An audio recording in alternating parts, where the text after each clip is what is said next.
Vamos a compartir algunas verdades bíblicas en esta mañana. Y para todos ustedes que nos visitan o que tal vez han oído pocas veces acerca de la Biblia, es el primer libro en haber sido impreso en la imprenta de Gutenberg, el primer libro en haber sido impreso. Es el libro que contiene los registros más antiguos de historia, geografía, arqueología, paleontología, antropología, genética, química, matemáticas y cualquier otra disciplina académica que tú me quieras mencionar. No hay comparación con el Tripitaka de Buda, ni con los Vedas de los persas, ni con el Corán del Islam, ni con ningún otro libro religioso. Y el personaje central de la Biblia, que es Jesucristo, no tiene comparación.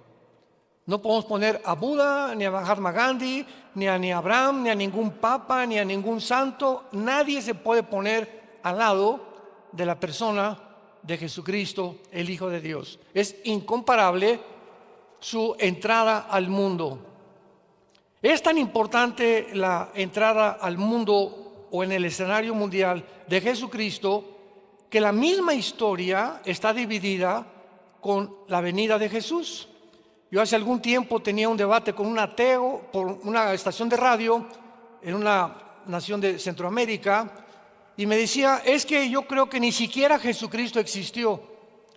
Yo solamente le dije, ¿me podría decir ahorita en qué día estamos?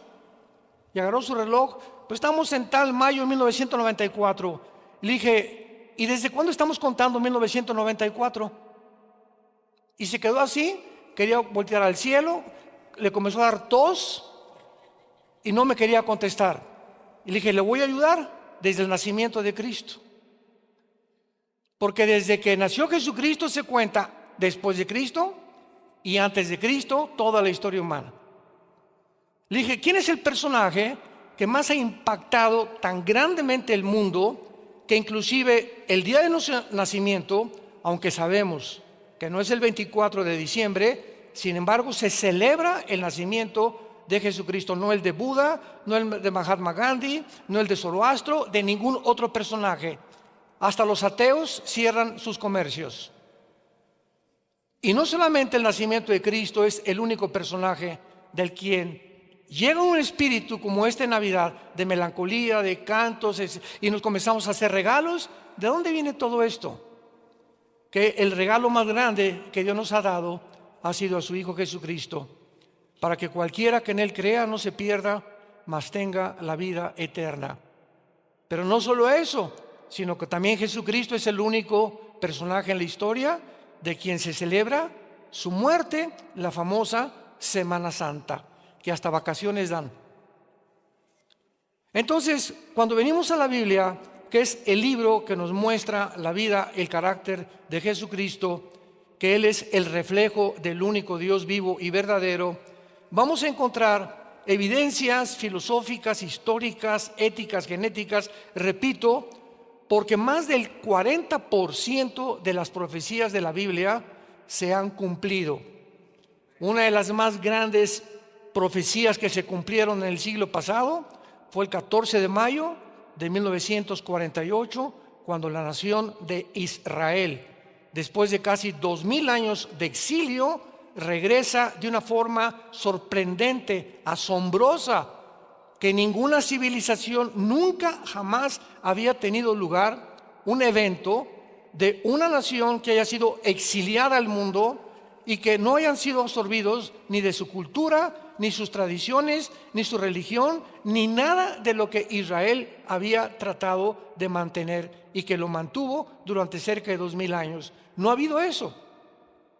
Aquí, por ejemplo, en Estados Unidos, cuando pasamos los mexicanos al otro lado o los que quieren vivir ya, guatemaltecos, nicaragüenses, hay un fenómeno, ¿verdad? Que al entrar a Estados Unidos, los mexicanos o los que viven o han nacido allá ya no quieren ni hablar español, porque quieren ser absorbidos por la cultura, no quieren ser diferentes a los demás y se visten con sus calcetines, su cachucha, quieren vivir tipo americano, porque se tienen que adaptar. Italianos, alemanes ya no hablan italiano, ya no hablan alemán.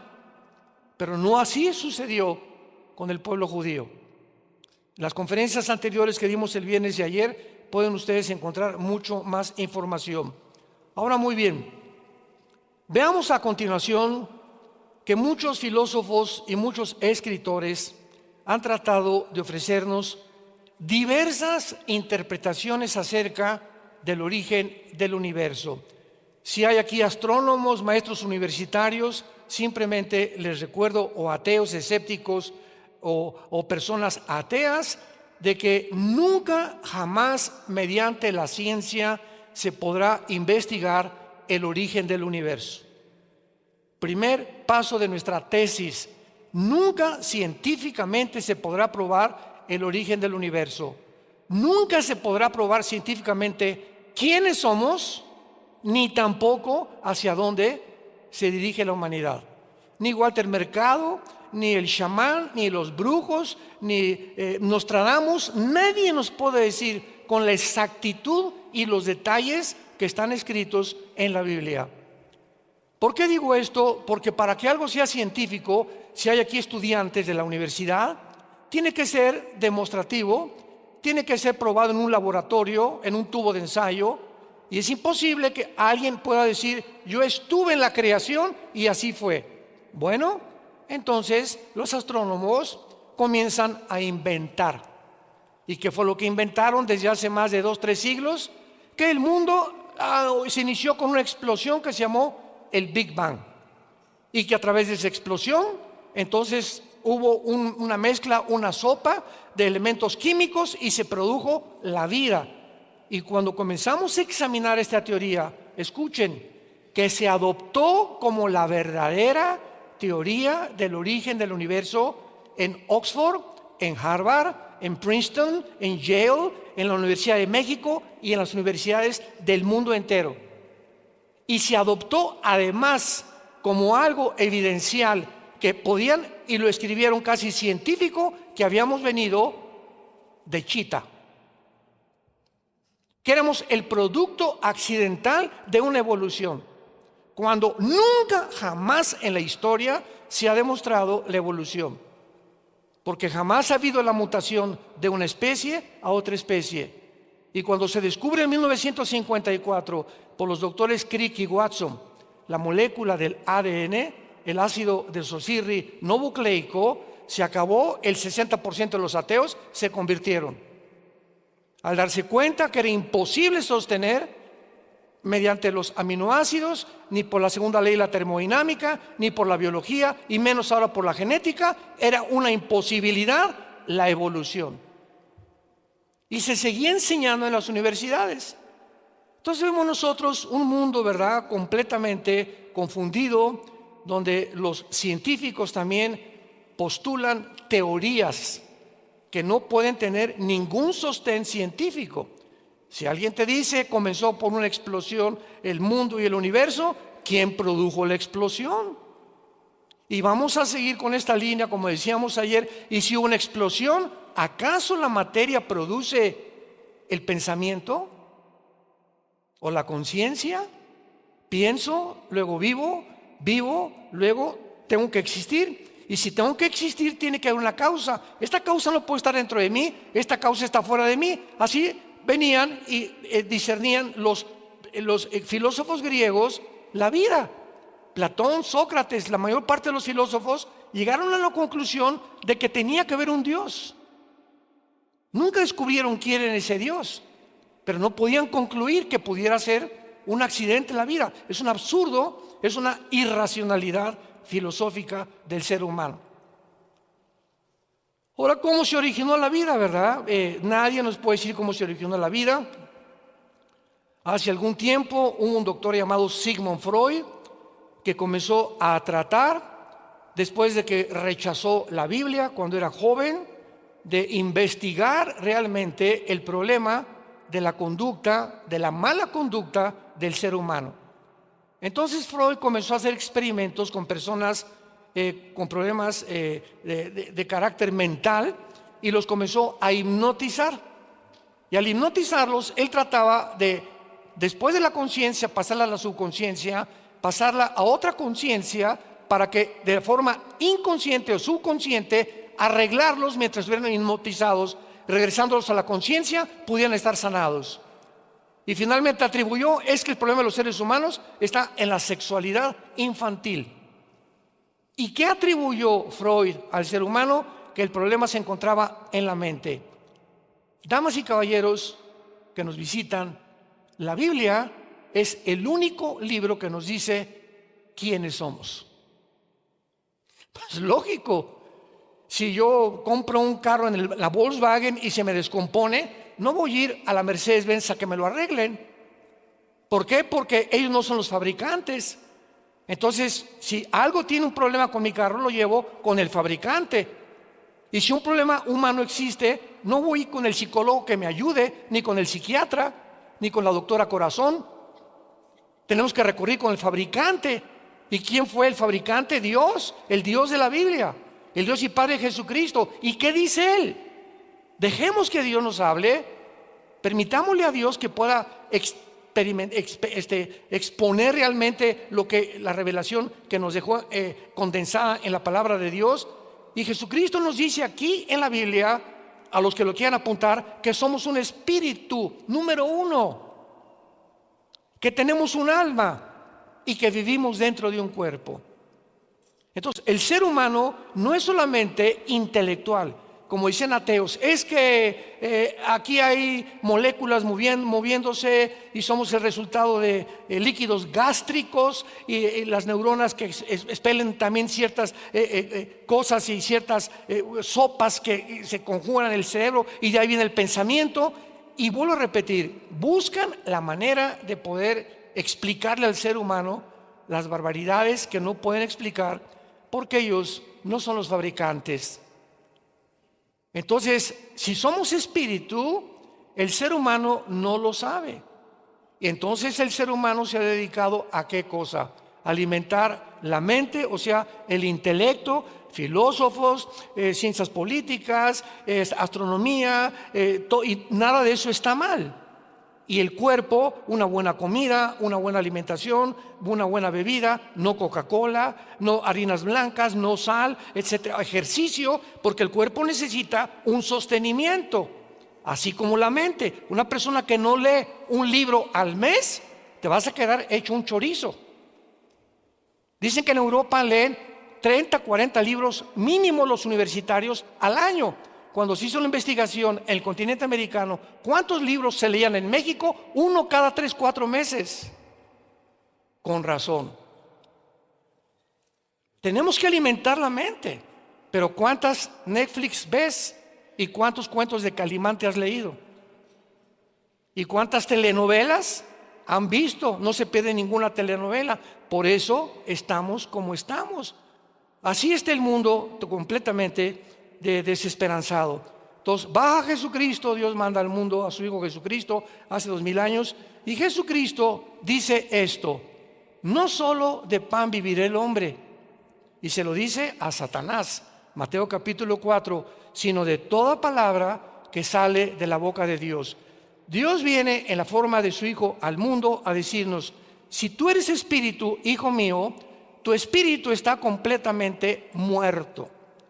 Y entonces estás tratando de comprender el universo, el mundo, mentalmente, intelectualmente, e intelectualmente es limitada el pensamiento y el conocimiento humano. Y cuando un ser humano quiere tratar sin el espíritu intelectualmente de buscar y conocer a Dios, acaba loco. Y el ejemplo más grande es Friedrich Nietzsche del siglo XX, un filósofo alemán que escribió Dios está muerto, y fue contagiado por Carlos Marx, que dijo Dios no existe, el problema son la lucha de clases. Si el proletariado le quita a la burguesía esto, ¿verdad?, y derriba a la burguesía, se van a nivelar, va a haber equidad. Y ahora el Foro Económico Mundial en el siglo XXI, léelo, es la copia completa del comunismo y del marxismo de izquierda hegeliano y la dialéctica materialista. Métete a Google, Foro Económico Mundial, y dice: bienvenidos a esta ciudad, no vas a tener casa, no vas a tener ropa, bienvenidos porque no tienes por qué tener nada. Y esta teoría se está ya implementando en México. Hace 2 semanas comenzaron las expropiaciones en México, que es el 4º paso de la agenda. Y estamos aceptando y vamos al camino de Venezuela, de Cuba, de Nicaragua, de Colombia y de Bolivia. Y nadie está consciente de todas estas cosas. Seguimos como borregos, conformándonos solamente en mi mundo, sin interesarme lo demás, ni tampoco poner a Dios dentro de mi vida. Lo sacamos de la ecuación y por eso perdemos completamente el rumbo. Entonces Jesucristo nos dice, tu espíritu necesita alimento, y el único alimento para nuestra vida espiritual se encuentra en la Biblia. Dice el 2 de Pedro capítulo 2, deseen como niños recién nacidos la leche espiritual para que por ella crezcan para salvación. Entonces, si tú no tienes contacto con la Biblia, pues eres muy inteligente y esto y el otro, y vas a llegar un momento en el que con tanto conocimiento intelectual no vas a entender ni quién eres. Y se llegan ahora las personas más influenciables, más multimillonarias y los filósofos más grandes del siglo XXI a reunir en Davos, Suiza, una vez al año, con todos los exmandatarios, exsenadores, pensadores, filósofos, y acaban de declarar en el Foro Económico Mundial que somos dioses. Que somos dioses. Y que la Biblia no existe ni Cristo existe.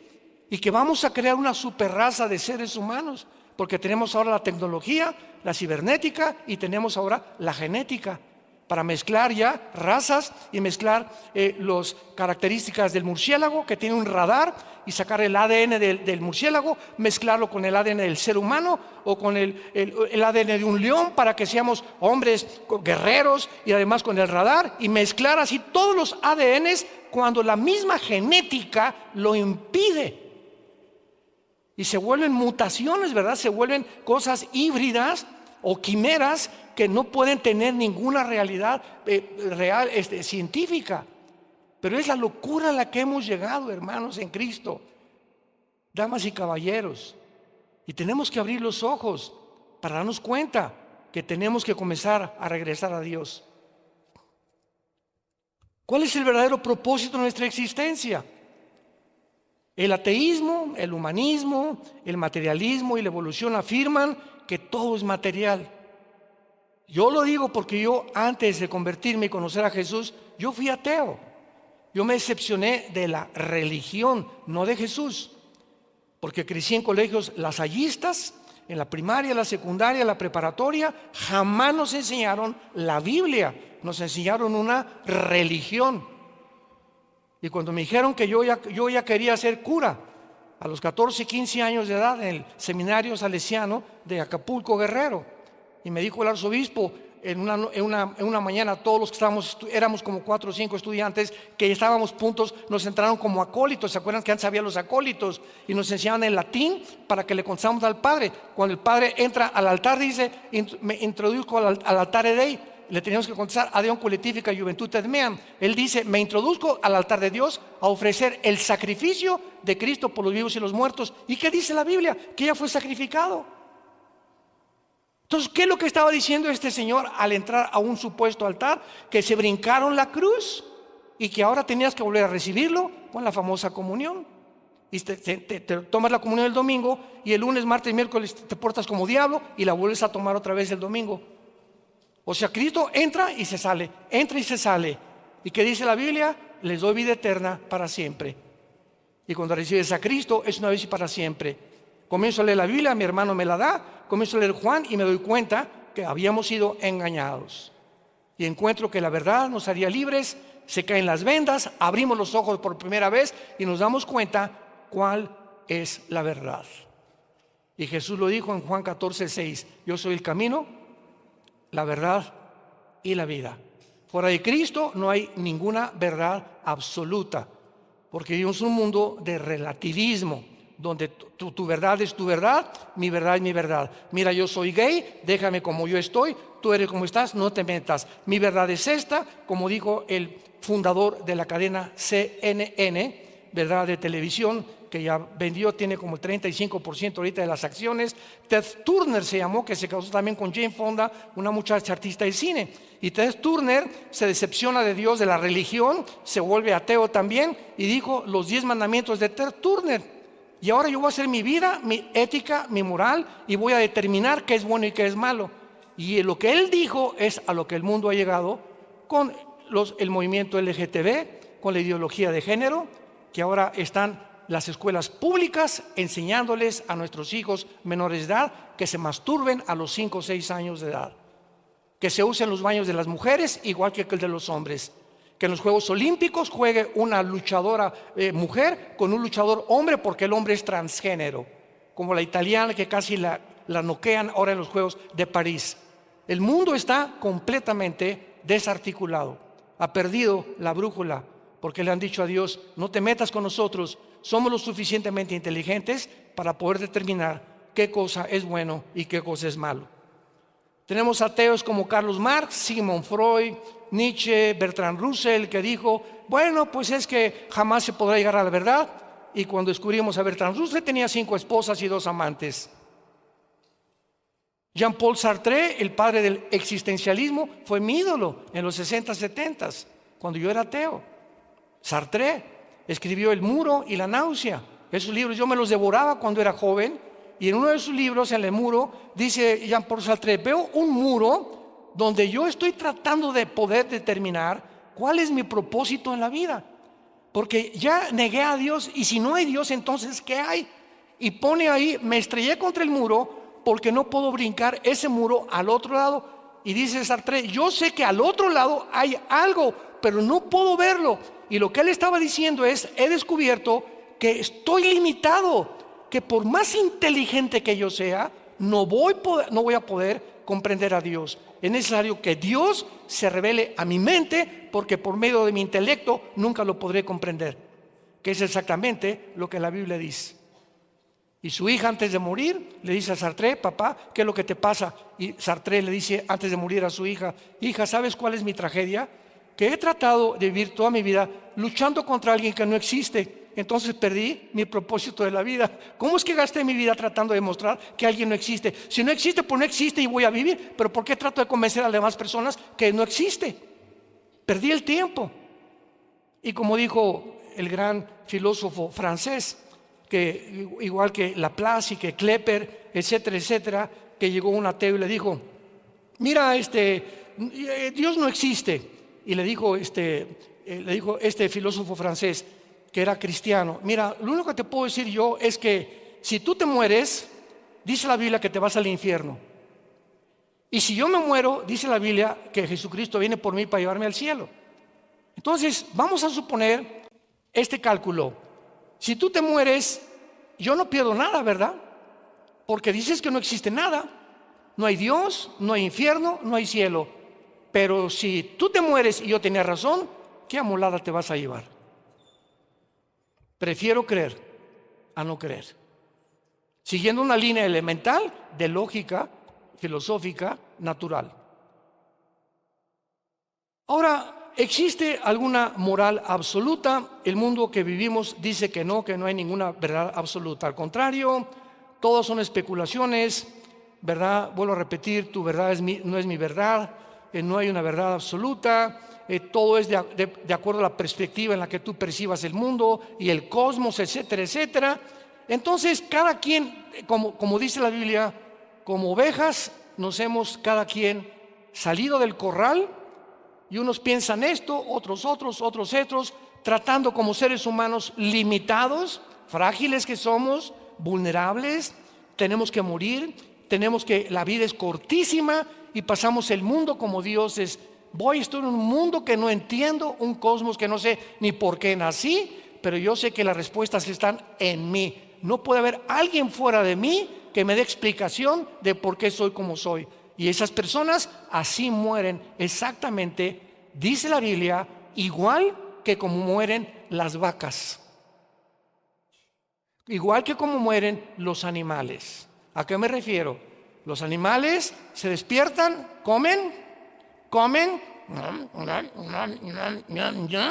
su comida, su cena, y se levantan, comen, otra vez, duermen y otra vez, y así pasa su vida.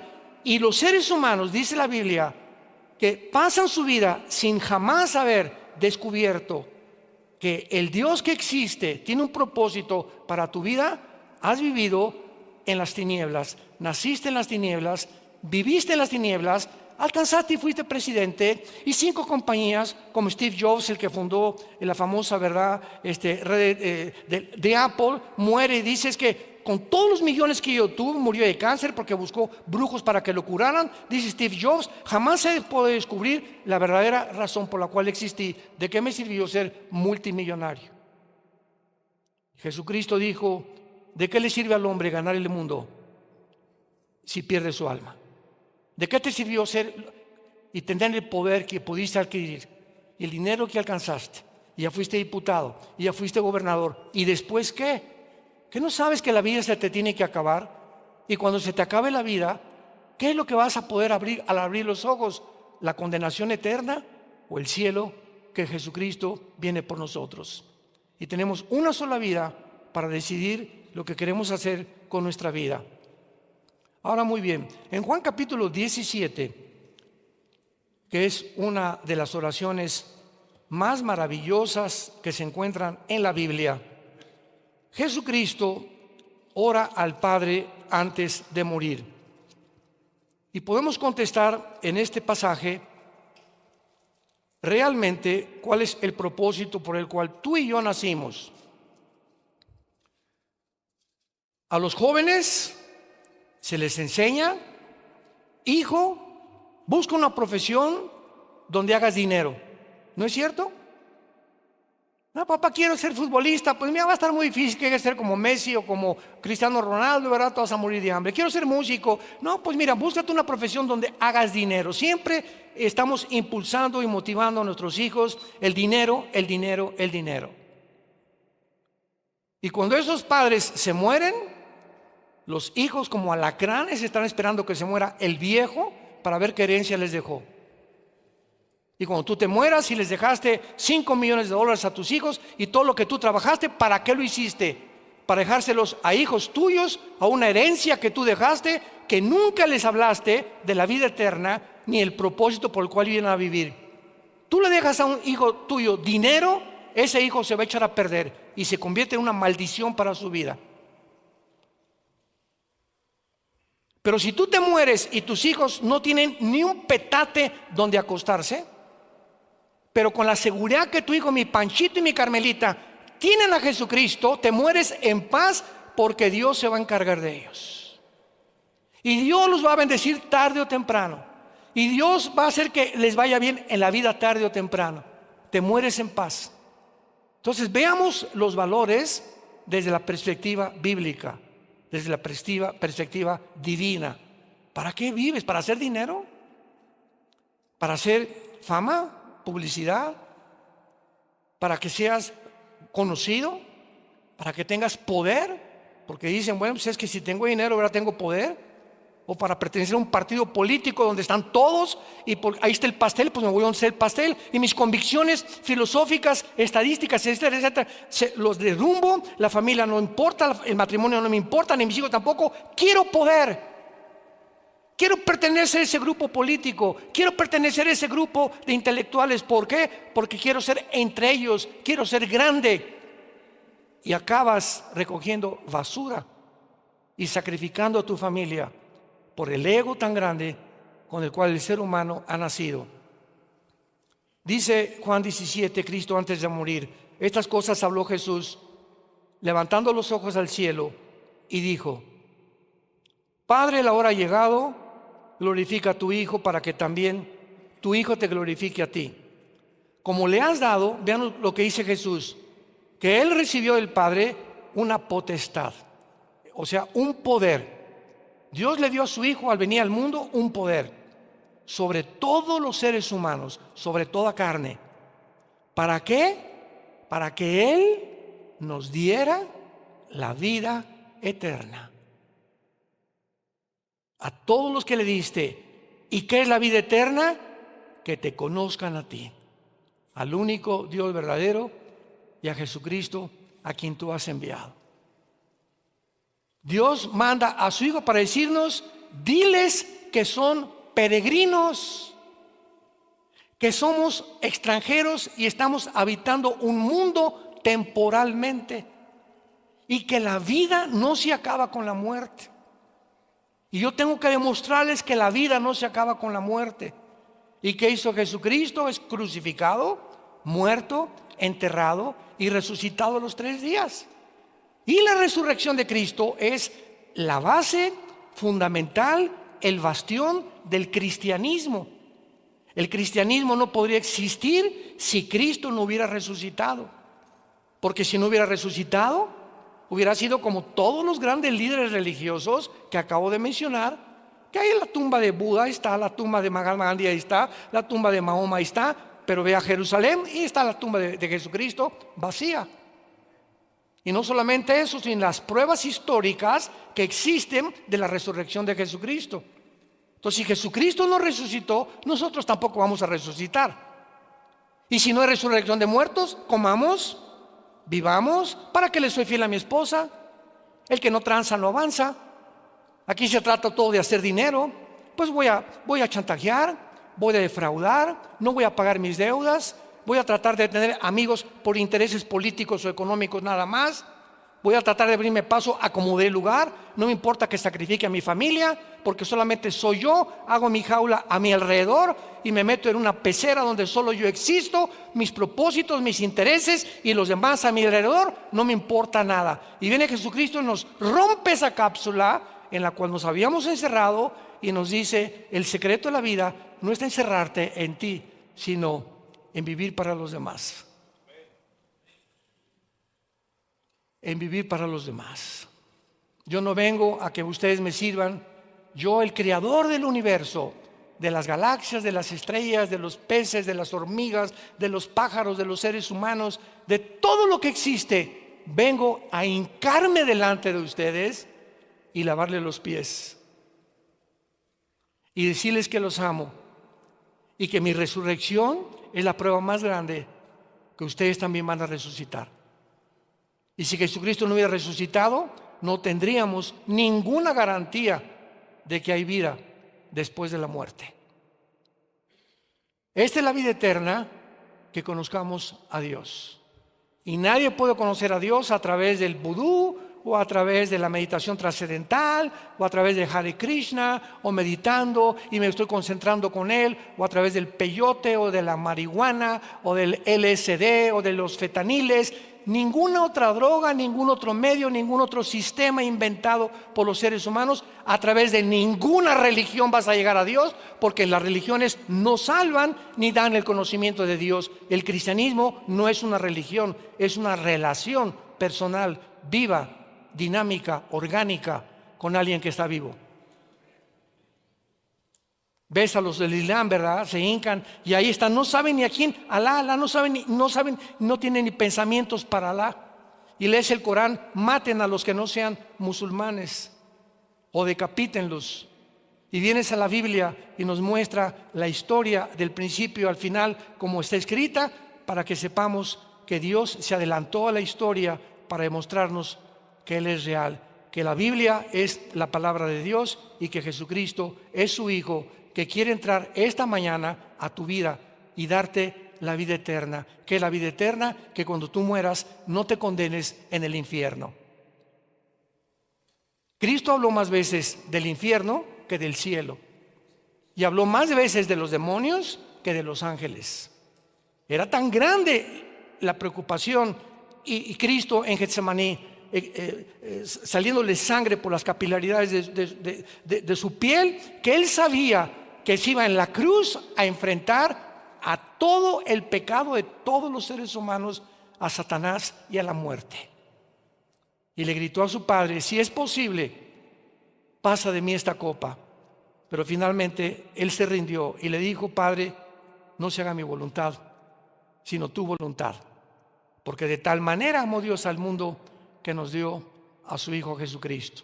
Entonces Dios podía enviarnos palomitas y miren, yo los amo y les voy a dar, vayan al cine. Cualquier religión salva, sigan cualquier religión, pero Jesucristo desde el cielo nos manda un mensaje: no hay manera que tú tengas contacto conmigo si antes no conoces a mi Hijo en la cruz. No hay manera de conocer a Dios si antes no conoces a Jesucristo, porque es Jesucristo el mediador, el que nos conecta con la fuente de energía. Y si tú crees esto, tienes la vida eterna. Y cuando tú mueras, morirás en paz y abrirás tus ojos y tendremos miles de ángeles a nuestro alrededor que nos llevarán a la presencia de Dios. Y ahí podrás saber, valió la pena en la corta vida que Dios me dio haber creído en el Hijo de Dios. Ahora veamos claramente también que en la Biblia encontramos varias falsas doctrinas y casi todas las cartas de los apóstoles, como Timoteo, Filipenses, Gálatas, la carta a los Corintios, son advertencias que mientras estemos los cristianos en este mundo, se van a levantar falsos apóstoles, falsos profetas, falsos maestros que por todos lados van a tratar de engañar. Les voy a citar algunos rápidamente. Por ejemplo, hay una secta que se llama los Testigos de Jehová y fueron fundados por Charles Russell en 1844 y ellos profetizaron que Cristo vendría en 1874 y que el mundo acabaría en 1914. Ellos no creen en el infierno, no creen tampoco que Cristo es Dios, no creen en la vida eterna. Eso es una falsa, completamente un falso profeta. Tenemos al fundador de los mormones, José Smith, 1880. Este hombre, José Smith, un día llegó con su esposa y le dijo, ¿sabes qué? Que se me apareció un ángel que se llamaba Moroni. Y este ángel me dijo que fuera a cierto lugar, un montecito, e iba a encontrar yo unas tablas escritas en egipcio cuneiforme y que yo las tradujera, y de ahí salió el libro del Mormón. Vamos a ver que fue una mentira. Y además le dijo a la esposa, y además me dijo el ángel que tú no eras la única, que puedo tener 10 igual que tú. Yo le he dicho muchas veces que si yo llego a mi casa mañana y le digo a mi esposa, duermo en el suelo. O me dice, ahí está tu maleta, ¿verdad? Y agarra carretera. O sea, vino el politeísmo. Entonces, este hombre, José Smith, dijo esto, ¿verdad? Cosa que no es verdad, porque el libro del Mormón es una versión falsa de la Biblia King James en inglés, con algunas modificaciones. Tampoco ellos creen que Jesucristo es Dios, pero además tienen el libro del Mormón, la perla de gran precio, doctrinas sin convenios, donde se introduce la poligamía, y fue muerto él en la cárcel, porque en ese tiempo la Constitución de Estados Unidos fue hecha y estaba prohibido tener más de 2 o 3 mujeres viviendo contigo. Lo mataron a José Smith en la cárcel. Tenemos a Jim Jones, 1978. ¿Se acuerdan de Jim Jones? Era, entre comillas, se decía pastor en California. Y entonces juntó un grupo como de 1,000 personas y se las llevó a la Guyana. Buscan esta subida en internet. Y se los llevó a la Guyana junto a Venezuela, y allá les dijo que era el milenio, que iba Jesús muy pronto a venir por ellos. Y entonces comenzaron todos a trabajar en el campo. Al año de estar ahí en la Guyana, comenzó a decirles a los hombres que sus esposas eran de él, y comenzó a tener relaciones con todas las mujeres del campamento casadas y a tener hijos con todos. Y los hombres, de una forma incomprensible, pero comprensible espiritualmente porque eran demonios, se convencieron los hombres que él era Mesías y le entregaron a sus esposas. Tú dirías, yo tendría que estar loco para hacer eso, ¿verdad? Pero cuando un demonio entra a una persona y te altera las neuronas, ya no piensas de una forma normal. Comienzas a hacer locuras, precisamente por la influencia demoníaca en tu mente. Entonces Jim Jones, ¿verdad? Finalmente los senadores de Estados Unidos mandaron aviones para investigar qué estaba pasando en la Guyana con los ciudadanos americanos. Entonces él descubrió, y cuando iban saliendo de regreso los senadores que descubrieron que era un falso profeta, los mataron a todos en el aeropuerto. Hasta que al final él a todos los 1,000 personas del campamento les dio a beber en un Kool-Aid veneno, y todos se suicidaron, y él se pegó un balazo en la cabeza. Y tenemos a David Koresh también. David Koresh, 1993, en Waco, Texas, líder de la secta los Davidianos. Enseñaba que él era el ángel del Apocalipsis. Sedujo lo mismo a todas las mujeres. y a los niños los violaba. Ordenó que compraran armas largas, y cuando llegaron el ejército y la FBI, la policía, para rodear el campamento y darse cuenta que no era un grupo cristiano, incendiaron completamente y se murieron quemados la mayoría. Y tenemos finalmente a Juan Carlos Miranda en el año 2000, líder de la secta Creciendo en Gracia. Ven el internet, Juan Carlos Miranda dijo primero que él era Cristo, después el anticristo. Y cuando entraba hacia el púlpito decían: damas y caballeros, Jesucristo en persona. O sea, ¿cómo puede un público, el día que Alán les diga Jesucristo en persona, ustedes van a ir a esta iglesia, ¿verdad? Decía Alán, el pastor ya se volvió loco, ¿qué le pasa? Pero ¿cómo es posible, pregunta, que haya un público que acepte esto? Nos damos cuenta que poco a poco el engaño va entrando porque los cristianos no quieren estudiar la Biblia. Y llega el momento en tu negligencia espiritual que comienzas a creer cualquier cosa, porque ya no tienes el discernimiento para saber quién es verdadero y quién es falso, porque no te ha gustado nunca estudiar las Sagradas Escrituras. Y finalmente tenemos también extremos en las profecías bíblicas. Por ejemplo, hace algún tiempo oí que no sé cuántos se acuerden de las famosas lunas de sangre. ¿Se acuerdan? Que fueron las famosas lunas de sangre, y comenzaron las redes sociales que Cristo ya venía, que esto y que el otro, y que era la señal, y que era el cumplimiento de Joel 2, 30 y 31. Vean lo que dice Joel 2, 30 y 31 en el Antiguo Testamento. Dice así: y daré prodigios en el cielo y en la tierra, sangre, fuego y columnas de humo. El sol se convertirá en tinieblas y la luna en sangre antes, por el amor de Dios, subraya esa palabra. ¿Cuándo va a suceder eso? Antes que venga el día grande y espantoso de Jehová, que es la segunda venida de Jesucristo. Entonces, ¿cómo pueden adelantarse, verdad, de que ya Jesucristo iba a venir cuando ni siquiera estamos en la segunda venida, cuando ni siquiera el anticristo ha surgido? Vinieron las vacunas y nos llegaban pero cantidad de correos. Oiga, ¿y la vacuna es del anticristo? ¿Es la marca del anticristo? Le dije: cabeza de melón. ¿No has leído Apocalipsis capítulo 13? Sí. ¿Qué dice? Que la marca del anticristo será aquí en la frente o en la mano derecha. ¿Dónde te ponen las vacunas? Aquí, hermano. Entonces, ¿cómo llegas a creer o a sugerir o a deducir que es la marca del anticristo? Pero las vacunas serán aquí y la marca del anticristo será aquí y será aquí. Tal vez un chip o alguna implantación que se haga por debajo de la piel, que pueda tener el control y tu información de quién es tu seguro social, qué enfermedades tienes, etcétera, etcétera. Y tú vas a llegar a una tienda, a comprar un coche, a vender una casa, y no podrás hacer ninguna transacción hasta que tú puedas pasar por ciertos aparatos como están actualmente en los aeropuertos ya en el mundo entero, y pueda detectar quién eres. Y cuando tú tengas la marca, tu condenación está completamente asegurada, porque las personas que se marcan con la marca del anticristo no tendrán salvación. Lo dice Apocalipsis capítulo 14. Entonces tenemos que abrir los ojos. Igual el anticristo. Ahorita que entraron ya los islámicos a Siria, me llegaron correos anoche a las 11, 12 de la noche, me despertaron. Ya ni la muelan de despertarme.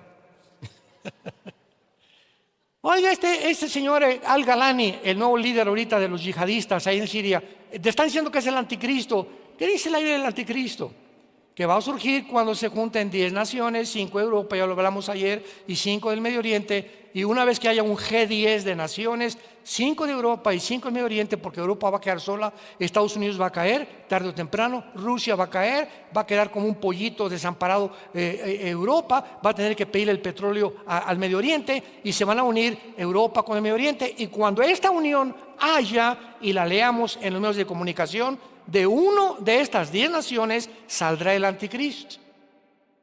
Y lo hemos repetido tantas veces, lo enseña la Biblia por todos lados. Y el anticristo va a ser islámico, va a ser musulmán.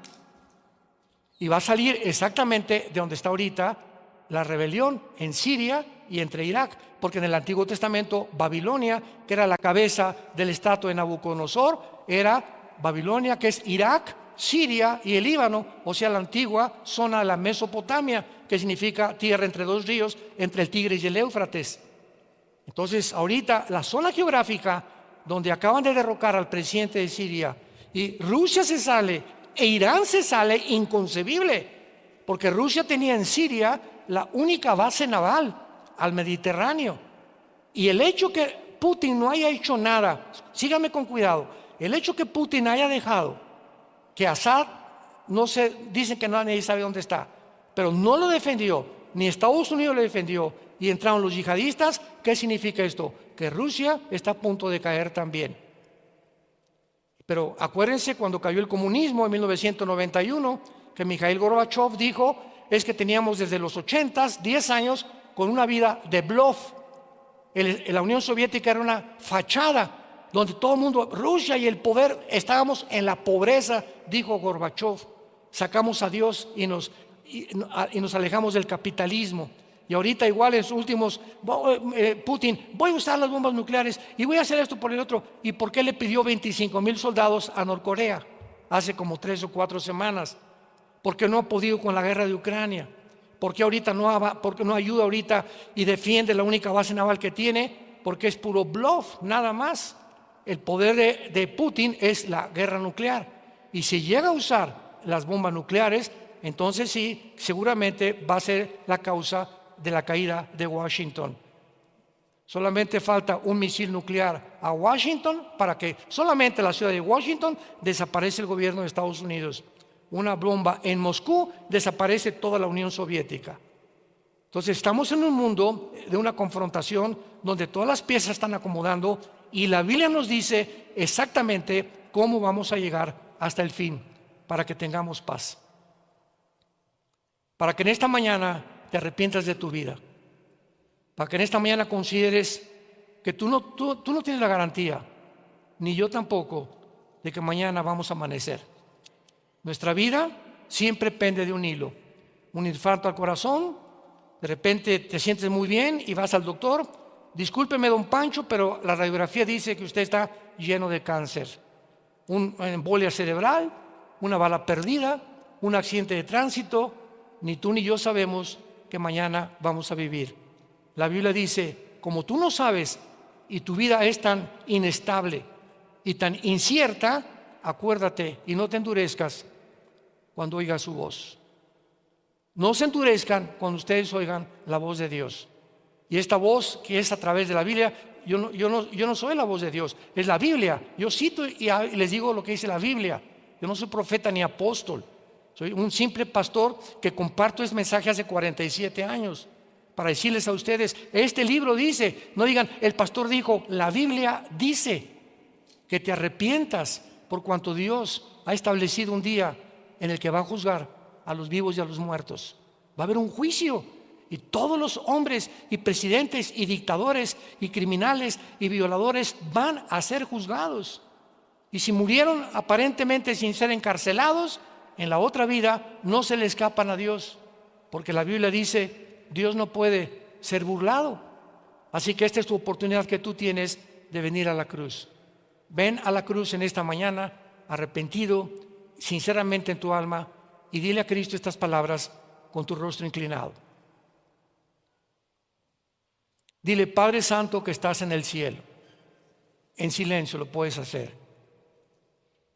Te doy las gracias por haber hablado a mi corazón en esta mañana a través de la Biblia. Y hacerme consciente que no he vivido según tu agrado. Que he vivido demasiado centrado en mi persona, olvidándome que hay otra vida después de esta vida. Creo con todo mi corazón que hace 2000 años tu santo Hijo Jesucristo abrió sus brazos en esa cruz y derramó su sangre preciosa como el antídoto, como la medicina para mi pecado. Me arrepiento sinceramente y me quiero volver a ti. Reconozco que el camino donde me encuentro es un camino que tarde o temprano me conducirá a la muerte. Quiero regresar a ti, Señor, y te pido que entres a mi corazón, porque creo que a los 3 días, después de haber sido muerto y crucificado y enterrado, resucitaste para que en esta mañana me recordaras que algún día volveré a vivir contigo. Entra a mi vida, Jesús, en este instante como mi Señor y mi Salvador. Te recibo y te doy las gracias por darme la vida eterna. Amén. Amén. Amén. Amén. Amén. Amén.